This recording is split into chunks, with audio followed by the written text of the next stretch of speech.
Hi welcome back friends. I hope आप सब मस्त होंगे। फ्रेंड्स, जैसा कि आप सबको पता है हम लोग आर्टिकल पढ़ चुके हैं और साथ में जो है ओमिशन ऑफ द आर्टिकल को भी हम लोगों ने पढ़ लिया है। सो फ्रेंड्स, आज हम लोग जिस चीज़ को पढ़ने वाले हैं वो आर्टिकल से संबंधित प्रैक्टिस है। इनफैक्ट ये कह सकते हैं बोर्ड एग्जाम में जो भी प्रीवियस पेपर पूछा गया है आर्टिकल से संबंधित, उन क्वेश्चन को हम लोग एज ए प्रैक्टिस आज इस वीडियो के माध्यम से करने वाले हैं।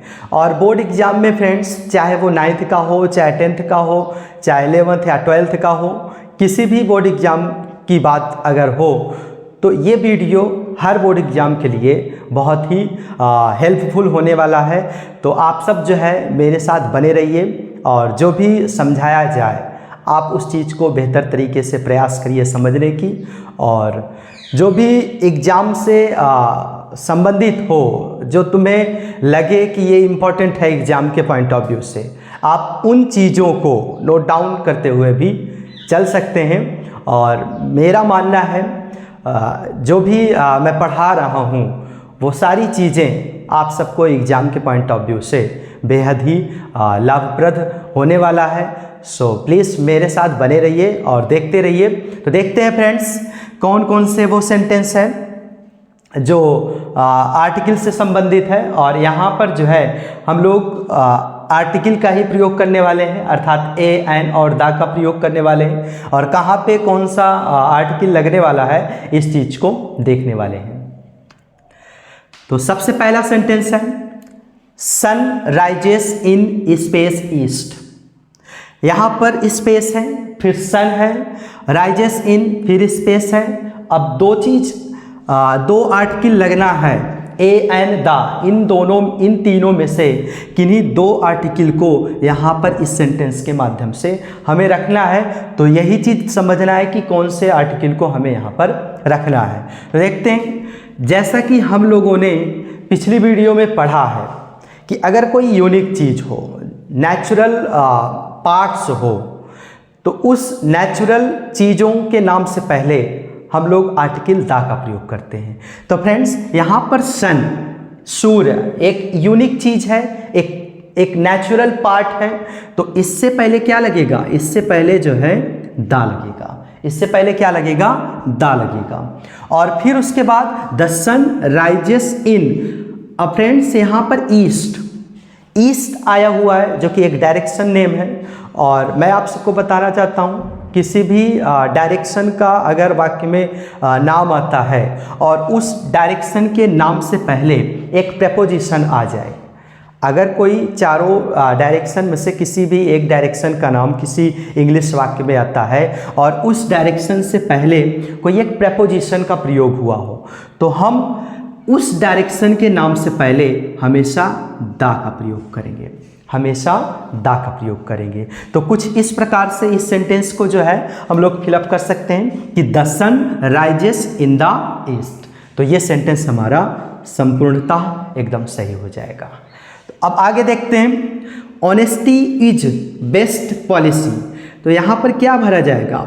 जैसा कि आप सब पिछली वीडियो में आर्टिकल वाला वीडियो आप लोगों ने देखा होगा जहाँ पर द का प्रयोग हम लोगों ने सीखा है, तो वहाँ पर एक पॉइंट हम लोगों ने सीखा था, सुपरलेटिव डिग्री के नाम से पहले आर्टिकल द का प्रयोग होता है। तो यहाँ पर गुड का सुपरलेटिव बेस्ट होता है और बेस्ट के पहले अर्थात बेस्ट नाम से पहले हमेशा किसका प्रयोग होगा? द का प्रयोग होगा। क्यों? क्योंकि बेस्ट एक सुपरलेटिव है और सुपरलेटिव डिग्री के नाम से पहले सदैव द का प्रयोग होता है। तो फ्रेंड्स, मैं उम्मीद करता हूँ ये समझ में आ गया। आप देखते हैं next, he is honour to his country. यहाँ पर अनर का मतलब एक तरह से मालिक कह सकते हो, सॉरी मालिक नहीं कह सकते हो, सम्मान कह सकते हो। Is honour to his country, उसका जो है उसके देश में सम्मान है। तो यहाँ पर अनर आया। अब इससे पहले या तो ए लगेगा, या तो एन लगेगा, या तो द लगेगा। तो फ्रेंड्स, यहाँ द तो लगना नहीं है क्योंकि ये कोई स्पेशल चीज़ नहीं है, ये कॉमन चीज़ है। लेकिन अब बात आती है ए या एन की, तो ए या एन में से क्या लगने वाला है? है। तो फ्रेंड्स जब भी अनर आता है तो जैसा कि यच इसमें साइलेंट है और प्रोनाउंसिएशन करने के मुताबिक इस शब्द का जो उच्चारण है, इस शब्द का जो प्रोनाउंसिएशन है, उसमें सबसे पहला अक्षर आ का हो रहा है उच्चारण। तो आ एक तरह से जो है एक वॉवेल्स होता है और वॉवेल्स से जब भी किसी शब्द का उच्चारण हो या प्रोनाउंसिएशन हो तो उससे पहले हमेशा एन का प्रयोग करते हैं। तो इस प्रकार यहाँ पर अनर है, अनर से पहले क्या लग जाएगा? एन। तो ये क्या हो जाएगा? He is an honour to his country. तो इस प्रकार से ये सेंटेंस कंप्लीट होता है। उसके बाद देखते हैं the children found egg in the nest. यहां पर क्या हो जाएगा? एक। अब एक क्या है? अंडे। अब इससे पहले क्या लगेगा? इससे पहले जो है सिंपल सी बात है, इससे पहले एन लग जाएगा। क्यों? क्योंकि एक जैसा कि प्रोनाउंसिएशन से पहला अक्षर क्या आ रहा है? स्वर का आ रहा है। ए एक स्वर है, तो स्वर के हिसाब से यहाँ पर सबसे पहले क्या लग जाएगा? एन लग जाएगा। तो आई थिंक समझ में आ गया। तो क्या हो जाएगा? The children found an egg in the nest. अब देखते हैं next, English is easy language. यहाँ पर क्या? इजी। इजी क्या? ई फॉर स्वर, स्वर आ रहा है, तो इससे पहले भी क्या लगेगा? एन लगेगा। English is an easy language. तो इस प्रकार से जो है इस सेंटेंस को हम लोग कंप्लीट करते हैं। फिर देखते हैं सन शाइन्स ब्राइटली। जैसा कि अभी हम लोगों ने देखा, यहाँ पर सन है, एक नेचुरल थिंग्स है, तो इससे पहले हमेशा क्या लगेगा? इससे पहले हमेशा दा लगेगा। तो सेम एज इट इज यहाँ पर भी है, सन आया है, तो इससे पहले क्या लगेगा? दा। तो the sun shines brightly, the sun shines brightly. तो कुछ इस तरह से ये सेंटेंस कंप्लीट हो जाएगा। फिर देखते हैं copper is useful metal. Copper is useful metal. तो यहाँ पर यूजफुल आया। अब इससे पहले या तो ए लगेगा या तो एन लगेगा। तो जैसा कि यूजफुल बोलने से ही लग रहा है यूज, या का प्रोनाउंसिएशन हो रहा है पहला अक्षर, तो या क्या होता है? एक कॉन्सोनेंट होता है, तो इससे पहले क्या लग जाएगा? इससे पहले जो है ए लग जाएगा। तो कुछ इस प्रकार से हो जाएगा copper is a useful metal. तो फ्रेंड्स मैं उम्मीद करता हूँ ये समझ में आ गया। अब कुछ और सेंटेंस को देखते हैं जहाँ पर ए एन या दा का प्रयोग होता है। सो फ्रेंड्स कुछ और उदाहरण को देखते हैं जिनसे पहले जो है आर्टिकल ए एन या दा का प्रयोग किया जाता है। Ritu is most active girl in family. तो यहाँ पर दो जगह पे स्पेस है और दो जगह पे आर्टिकल का प्रयोग करना है, बट कौन से आर्टिकल का प्रयोग करना है ये समझना है। तो यहाँ पर मोस्ट शब्द क्या है? एक सुपरलेटिव वर्ड है, और जैसा कि आप सबको पता है सुपरलेटिव शब्द के नाम से पहले आर्टिकल द हमेशा लगता है। तो यहाँ पर मोस्ट से पहले क्या हो जाएगा? The most. तो Ritu is the most active girl in. अब यहाँ पे क्या लगेगा? अब फ्रेंड्स यहाँ पर दा ही लगना है। क्यों? क्योंकि यहाँ पर किसकी बात हो रही है? ऋतु की बात हो रही है, और ऋतु का संबंध किससे है? फैमिली से है। तो ऋतु का संबंध फैमिली से होने की वजह से, तो ऋतु का रिलेशन किससे बताया जा रहा है? फैमिली से। तो इसका मतलब दोनों ऋतु और फैमिली दोनों एक दूसरे से रिलेटिव हैं। तो इसीलिए इस नाउन से पहले भी क्या लग जाएगा? दा।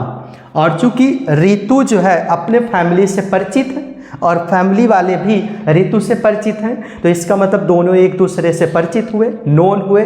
और जैसा कि आप सबको पता है, कोई भी परिचित वस्तु है, कोई परिचित नाउन है, तो before these words always use of article the. अगर वो अननोन है तो उससे पहले हम जो है ए या एन का प्रयोग करेंगे अकॉर्डिंग टू द प्रोनाउंसिएशन, और अगर वो नोन है, परिचित है, तो उस नाउन से पहले आर्टिकल द लगेगा। तो इस प्रकार यहाँ पर फैमिली किससे संबंधित है? ऋतु से। ऋतु का परिचय किससे है? फैमिली से। एक दूसरे से नोन में है, तो इसीलिए क्या लग जाएगा? फैमिली से पहले दा लग जाएगा। तो आई होप समझ में आ गया। अब देखते हैं next, he is space M A. तो यहाँ पर दांत तो लगना नहीं है क्योंकि शॉर्ट फॉर्म है, और शॉर्ट फॉर्म के बारे में जैसा कि मैंने बताया था कि अगर शॉर्ट फॉर्म आता है तो उससे पहले ए या एन का प्रयोग करते हैं। हालांकि दा का भी प्रयोग होता है, बट अगर वो कॉमन चीज़ है, कॉमन वस्तु है, कॉमन नाउन है, अर्थात कॉमन सी बात हो रही है, तो वहाँ पर ए या एन का प्रयोग करते हैं। वो डिपेंड करता है प्रोनाउंसिएशन के हिसाब से। तो यहाँ पर एम ए लगा है, तो एम ए वर्ड आया है, तो एम ए जैसा कि प्रोनाउंसिएशन से क्या लग रहा है, एम ए, पहला अक्षर क्या आ रहा है, ए आ रहा है, और ए क्या है, एक स्वर है, और स्वर है तो उसके हिसाब से क्या लगना चाहिए, उसके हिसाब से लगना चाहिए एन। तो यहाँ पर एम ए से पहले क्या हो जाएगा, एन, एन एम ए, तो he is an M A. उसी तरह से next, Ram reads in H E school. यहाँ पर फ्रेंड्स एच ई स्कूल कोई एक स्कूल का नाम है, कोई स्पेशल नहीं है, कॉमन सी चीज़ है, तो इससे पहले भी क्या लगेगा, ए या एन, वो डिपेंड करेगा उच्चारण के हिसाब से। तो यहाँ पर एच ई, एच को कहने पर पहला अक्षर क्या आ रहा है, ए आ रहा है, और ए क्या है, एक स्वर है, तो स्वर होने के मुताबिक यहाँ पर क्या लगना चाहिए, एन लगना चाहिए। तो Ram reads in an H E school. तो कुछ इस प्रकार से ये सेंटेंस कंप्लीट हो जाएगा। अब देखते हैं, Akshay is open minded man. Akshay is open minded man, यहाँ पर भी क्या लगेगा, या तो ए लगेगा या तो एन लगेगा। अब देखते हैं इस ओपन को कि क्या प्रोनाउंसिएशन निकाल रहा है। ओपन, जैसा कि ओपन, जैसा कि लग रहा है ओ, ओ अर्थात एक स्वर, और स्वर है तो क्या लगेगा, एन लगेगा। तो यहाँ पर भी क्या हो जाएगा, एन। तो Akshay is an open minded man. तो कुछ इस तरह से इस सेंटेंस को कंप्लीट किया जा सकता है। उसी तरह से every country has parliament.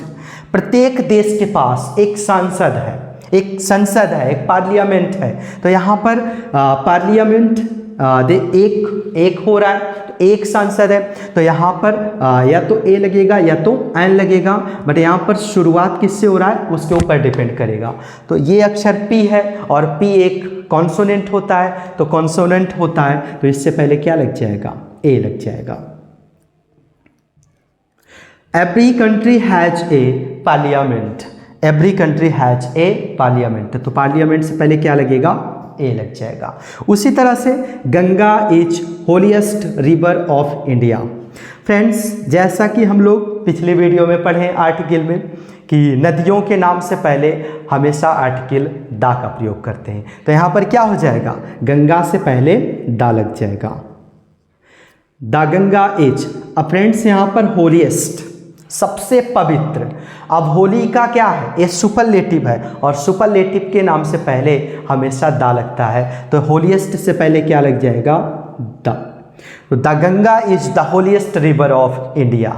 The Ganga is the holiest river of India. तो कुछ इस तरह से इस वाक्य को हम लोग पूरा कर सकते हैं। आगे देखते हैं, Rohit is unity boy. Unity boy, Rohit is a unity boy कि Rohit is an unity boy, क्या हो सकता है, तो यहाँ पर ए लगेगा, यहाँ पर ए लगेगा। क्यों, क्योंकि यूनिटी बोलने पर पहला अक्षर जो प्रोनाउंसिएशन हो रहा है वो क्या है, एक कॉन्सोनेंट है, और कॉन्सोनेंट होने की वजह से सबसे पहले क्या लग जाएगा, इससे ए लग जाएगा। तो आई थिंक समझ में आ गया। अब देखते हैं next, the cow is sacred animal.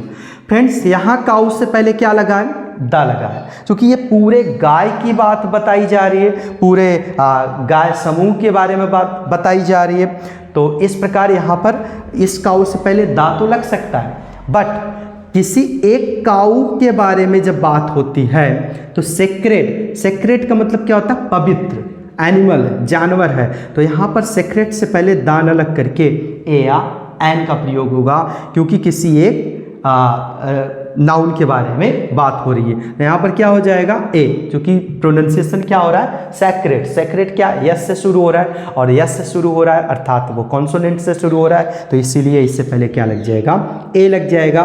तो the cow is a sacred animal. तो कुछ इस प्रकार से इस वाक्य को हम लोग कंप्लीट कर सकते हैं। तो फ्रेंड्स, मैं आशा करता हूँ आप सबको ये प्रैक्टिस समझ में आया, और फिर हम लोग जो है अगली वीडियो में एक प्रैक्टिस के साथ मिलते हैं। तब तक के लिए धन्यवाद।